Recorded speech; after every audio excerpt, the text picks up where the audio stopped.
Yesterday, we talked about the Eagles film room and not being a fun day to evaluate the defense on such a day where they allowed, was it 31 points? But this one, on the opposite end of the stick, was a fun one to look at because the Eagles got back in the swing, and I think they might be back. And we're seeing a lot of things from Jalen that suggest so. So we'll look at the film and dive into it, as well as some other things. What's up, it's your boy Centron, coming back at you with another analysis video, and I kid you not, that's my real name.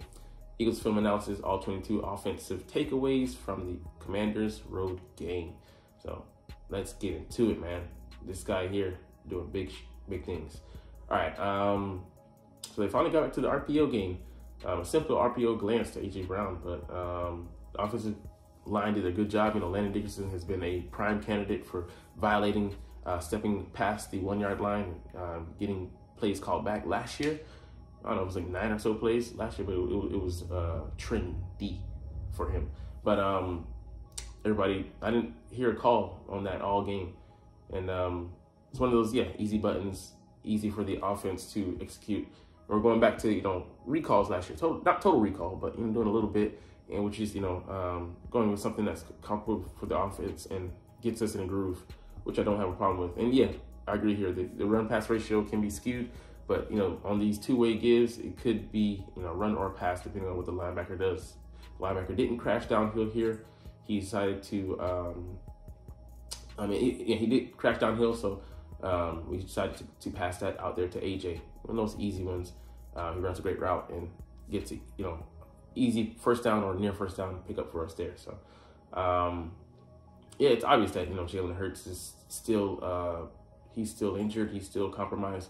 But he's able to, out of structure, when the pocket breaks down, able to make the scramble like here. And you can see just enough of that burst there. And he stretches out there and gets the extra yardage for the first down.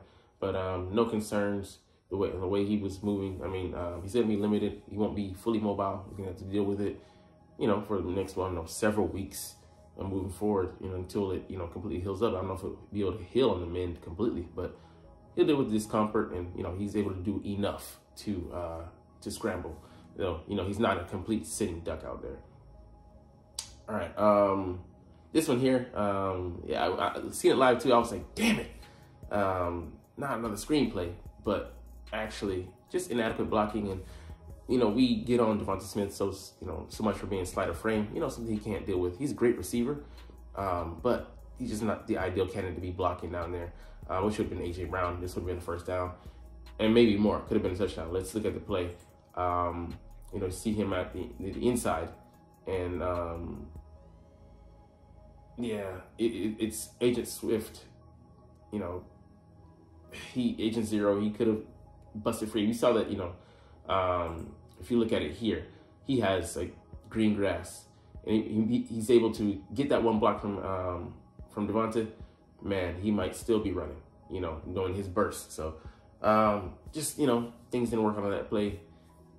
Wish it would have been, Julio or AJ, but, the play broke like that. So you move on to the next play, but, good to see that they're not, they're still rolling out some screens. I do think, we should be rolling out a handful every game.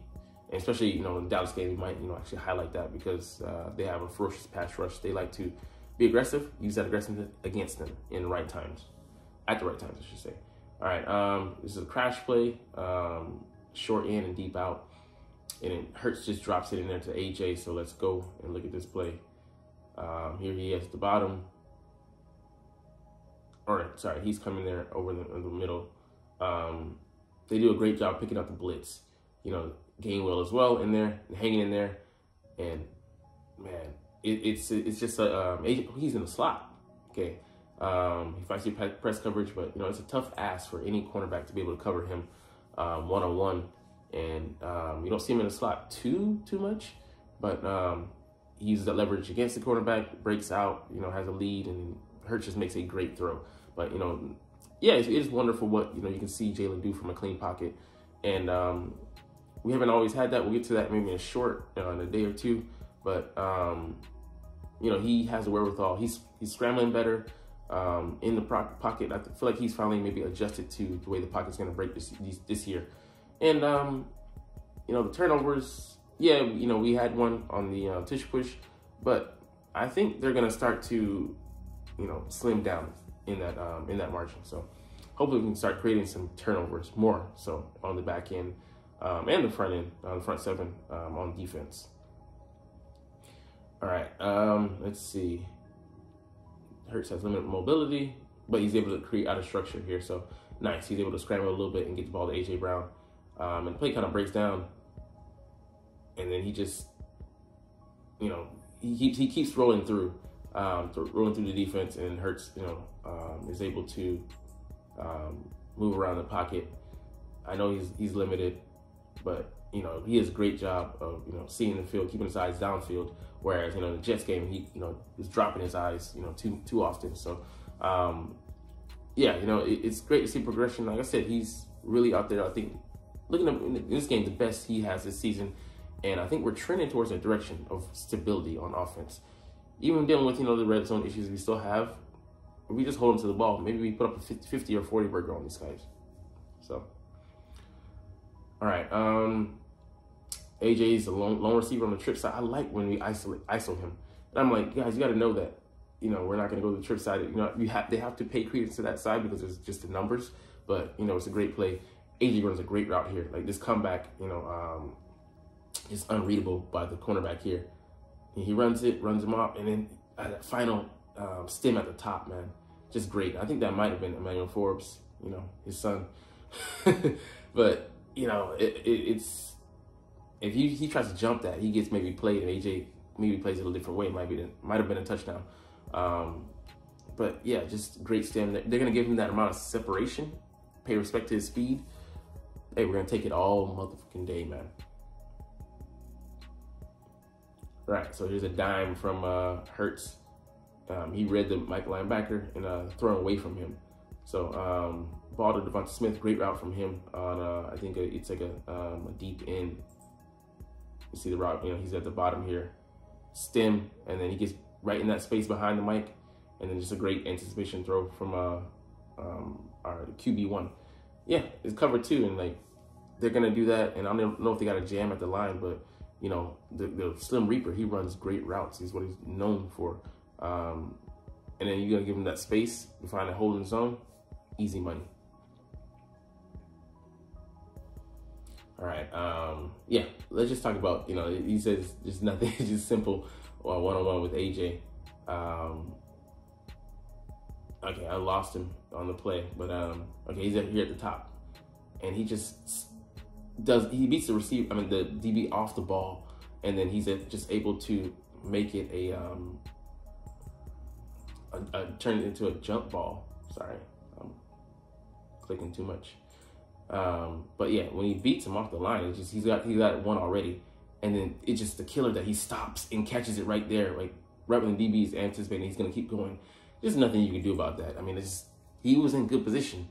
It was just a great play by AJ, like the pivot, stop, one hand snag, turn around, pivot, and then, you know, twirl and get, I think, 2 knees down. Like, I don't even blame the corner for that. Like, AJ is just on one right now. He's playing, like you said, out of his mind, and, you know, I'm so happy to see him in Eagles green. Thank you, Titans. I thank you every day for that trade, that dumb, foolish trade you made. Trading what should have been a franchise cornerstone to us. So, appreciate you. All right, one-on-one monster. Again here, cover 2. He beats the corner. He clears that guy. He keeps going, but, like, the guy, you know, he plays too soft over the top. And then his man gets in the way, kind of not able, enabling him to, you know, sandwich guy. They're not able to execute that cover 2 to the way they, you know, it was designed. And AJ takes advantage, and he does stop short too, and then catches the ball. It's just the flummox. He's a, you know, the difficult position he's able to put DBs in. I'm not envious at all, you know, and I know other teams are envious that, you know, they have to put up with him, play with him. I'm excited to see him go up against Gilmore and Bland, and see, you know, how they attack him, how they try to, you know, throw him off his game. And Gilmore's, you know, he's an experienced vet, but I believe AJ's playing at a higher clip, higher level than he is right now. So we'll see how safeties as well come into play, how they cover, how I think Javon Curtis with that toe, how, you know, I think, you know, he's off the report, I think, today, but yeah, we'll see if we're able to compromise them on the back end. All right, so Hurts again throws a great ball here, gets the mic to shift, so it creates a throwing lane. So I mean, he pump fakes. I mean, just great. I love those. I used to love those in the old Madden game. Get the guy moving out of position, and then you throw it into that vacated space. So let's take a look at that here. All right, so you see Goddard here, pump fake, got him, and then okay, I late, but he pump faked to Goddard. Let's see, I don't know where Goddard is. Got to find him. Okay, then AJ is able to come into that space where the linebacker should have been, but he was frozen because he's still trying to read the play, thinking that Jalen's gonna go elsewhere when he didn't. Yeah, man, like that's tough as a defender because I mean, like quarterbacks are constantly using their eyes and manipulation to try and move you off your spot, and you gotta be disciplined and route recognition. But that was a I mean, no, that was by design. Yeah, it was by design. But that's a tough ask. Where they're literally game planning to move you off your spot, move you off your game, and it works here. And then just the middle linebacker being abused, man. It's just tough game for him. But I mean, I think it was Mayo, and he's a replacement. So I mean, I think he's in for Jamin Davis, and still not too far of a fall, for a drop off from him. So, all right, the run game, yeah, man.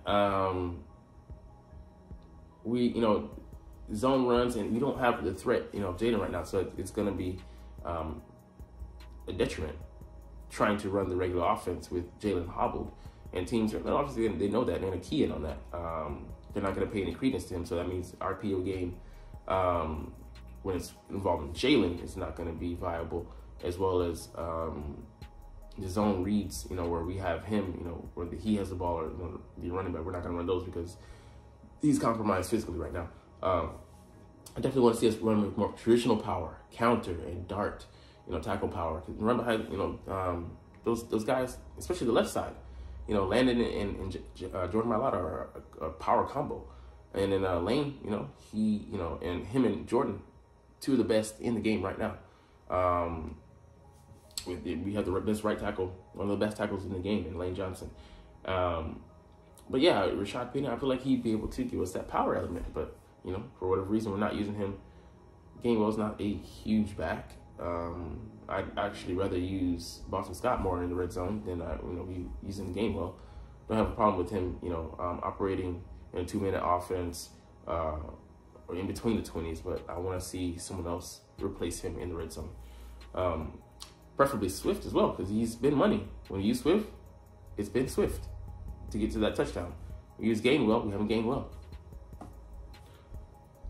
All right, let's look at here. Yeah, split zone.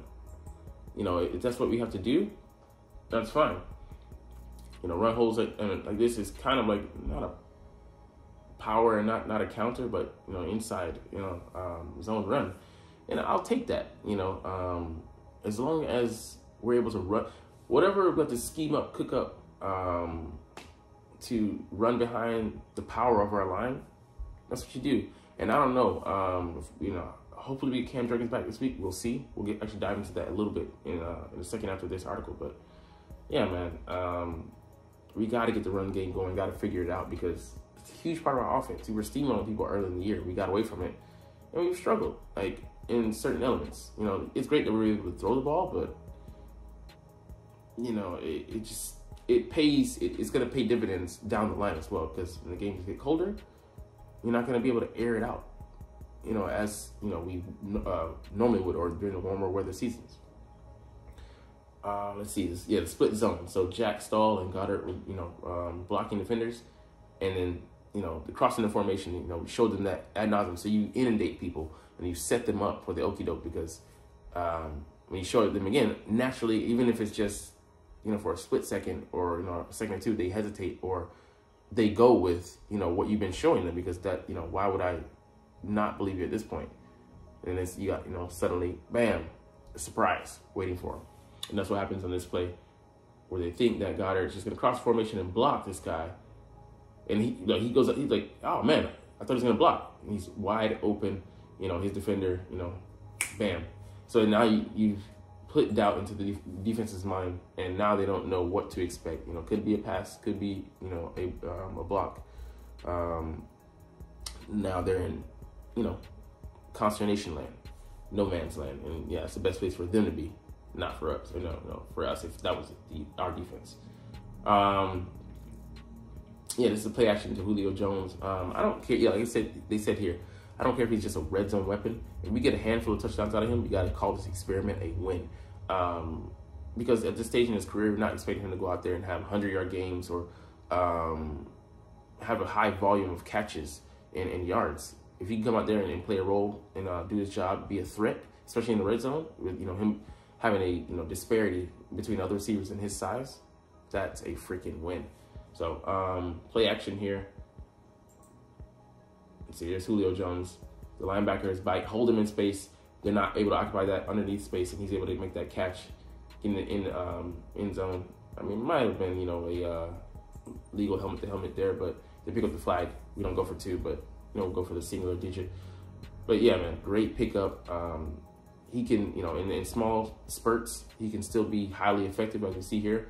And moving forward, especially like next week, this upcoming week in the Dallas game, I want to see if they're gonna pay him the, you know, the due credit, you know, the credit that he's due, especially in the red zone. Because they don't, we can make them pay. All right, that's the end of the film week. So now, like I said, you saw a guy looking back here on one play, or if you were paying attention. So Eagles injury report: Tyler Steen set to start with Cam Jurgens not yet ready to play. So we'll see. Tyler Steen, you know, Sua Opeta has been in. You know, he struggled. We'll get into that in a day or two. But only 11 guards have given up more pressure than Opeta this season. So, I mean, you know, he was good. You know, when we were able to hide him the first two games, as he got exposed, you know, I mean, you know, he just hit his ceiling as far as, you know, his limitations that he has as a player. And that's no knock on him. You know, he's a backup for a reason. But Tyler Steen, you know, guy we drafted in the 3rd round this year, taking first team reps. Cam might not be able to go. He might, you know, just have to rest up for the next 2 weeks. And that'll be great. That'll be 6 weeks of rest for him versus throwing him into the fray. And we do have a guy. It was, you know, granted a very limited sample size with 6 snaps, but, you know, he looked ready. You know, he didn't look to get physically overwhelmed, which is, you know, concern for Cam, you know, last year. I think Steen is ready to play as far as, like, you know, physicality-wise. But he looks better at left tackle. But, you know, I think, you know, he didn't look out of place at guard, you know, going against Deron Payne and Jonathan Allen, 2 of the best, you know, in the game, you know, albeit, you know, they're on the same team as well. But, yeah, I think, you know, if they feel confident going into the game with him, I feel confident in him. Yes, he's a rookie. He might take his lumps and get confused and have to rely on the 2 guys next to him. But what a hell of a guy, you know, 2 guys to be sandwiched in between, pause, and Lane Johnson and Jason Kelce, future Hall of Famer. So hopefully they can give the rookie a tap, and let him know, you know, protections and what his responsibilities need to be on certain plays. Hey, might have to happen, but I feel confident in getting him ready to go for this week. So that would be a great boon for us to be able to sit Cam and not have to rush him back compromised out there on the field. All right, so Eagles, Cowboys injury analysis. So let's look at the injury report. Brad DeRoby, I don't think he's going to play for a 3rd week in a row. You know, looking back on it, if he misses the Chiefs game, then they should have put him on IR. But if he's able to come back and play for the Chiefs game, he'll have like 5 weeks of rest. That would be great. So, you know, we'll see, because you know we're limited on roster spots right now. There's some guys on the roster not, you know, taking up space that aren't playing, but you know, we'd rather have them at the ready. And it's a difficult thing having a great roster, having to balance those numbers. But Grant Calcaterra, more serious. You know, he's had his concussions going back to his time in college, where I think maybe he was a Cincinnati Bearcat, and then, you know, he retired briefly. Was a working in the normal world, you know, went to a neurologist, saw that, you know, and it shouldn't affect you moving forward. He decided to give football another try at SMU 1 year, caught a handful of balls, and then, you know, we drafted him. So, yeah, he, you know, might get put on IR, might be the appearance of Albert O. He said he's prepping, like he's, you know, going to play every week. Man, he could be a weapon for us if he ever gets up to speed. I mean, just the guy is athletic. Yeah, he might not be a blocker, but use him in the Takatera role, man, we might have money there, especially in the red zone as well. Jordan Davis dealing with that hamstring, you know, big guy, explosive, not usual, but I think it's just going to be a thing, you know, moving forward for him, you know, because he's too athletic. But I think he'll play in a limited role, though. Cam Jurgens, we'll see if he's able to take the field. Like I said in, you know, the previous article, might be Tyler Steen, Kasu Opeta. I mean, I think he's fine with a hit, but I don't know. We might have seen, you know, the end of his experiment. He was a full participant at practice, but we'll see. Jack Stahl limited, but I don't think it'll affect his ability to go out there and play. As far as, like, you know, participating, he'll be compromised a little bit, but he should be playing. But Williams, I think he'll play, but the guy's just tough as hell, ankle then shoulder. Jalen Carter, full back-to-back practices. Little estimation on Wednesday, but, you know, would have been a full participant at practice. I think he should be able to go, but, you know, we'll have to monitor him moving forward. So let's get into the Cowboys. Tyron Smith, neck stinger, did not practice. They're left tackle. We'll have to see if they're playing a backup out there, because he'll be playing. He'll be compromised as well. Josh Sweat might be doing the Zeke. Jaron Kearse was a full participant, come back from that toe. I mentioned that previously. Michael Gallup, full. I expect him to come back from the illness. So Dallas Cowboys will be in the better health concern. They have some guys on IR, like their linebacker,